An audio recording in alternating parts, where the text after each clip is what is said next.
So when was the last time you thought about going to a museum? Well, today we decided to drop by the Museum of Sydney and I'm here with Matt.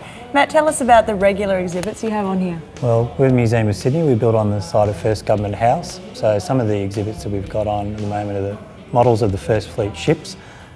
We also have the Panorama Gallery. We've got an exhibition about rockabilly photographs of Sydney's rockabilly culture. We also have Cadigal Place, which looks at the early Aboriginal inhabitants of the Sydney area. Fantastic. And what's the interactive part that you've got downstairs? Well, we've got the Storylines Gallery, and there people can choose video interactives where people telling the story about Sydney's history. Very interesting. Now, what do we have here? Can you walk me through? Yep, well this is the Flying Boats exhibition. This looks at Sydney's first international airport, which was actually at Rose Bay, and it ran from 1938 until 1974. Amazing. So it looks at the early days, golden age of air travel in Sydney.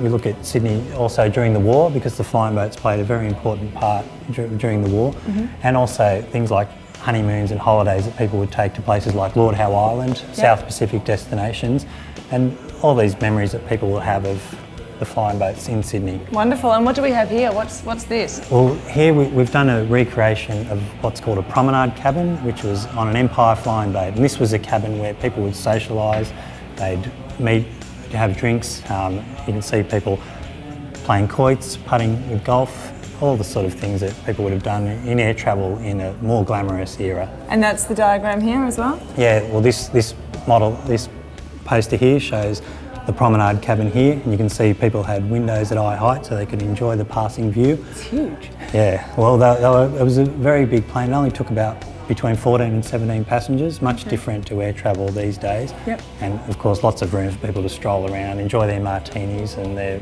various meals. Fantastic. Now, I believe this exhibit is quite close to your heart as well. Your parents had connections to this too, didn't they? Yeah, that's true. Well, both my parents worked on the flying boats. My father was an engineer, worked there from 1947 until 1974, and that's where he met my mother, who was an air hostess, and she worked there from 1956 until 1962. And do we have a photo of her coming up around here? Yeah, I managed to feature Point her around. in some. There's Mum there, looking at a honeymoon couple in their ring on the way to Lord Howe Island. Oh, fantastic. And I believe we can find your dad here too. Yeah, I managed to slip him into a few photos. There he is up on the wing there. Wow.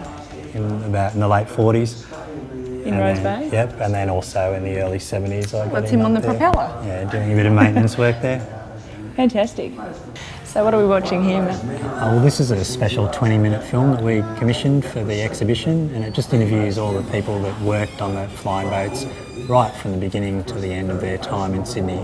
Great. Yeah, so it uses a lot of historical footage, interviews that we've did with people, and yeah, a lot of the stuff that shows people what it was actually like on the flying boats. Fantastic. Well, that was fantastic. Thank you very much for that tour. That's all right. Now, I found that absolutely fascinating. So you have to make sure you come down and try the Museum of Sydney or a museum in your city.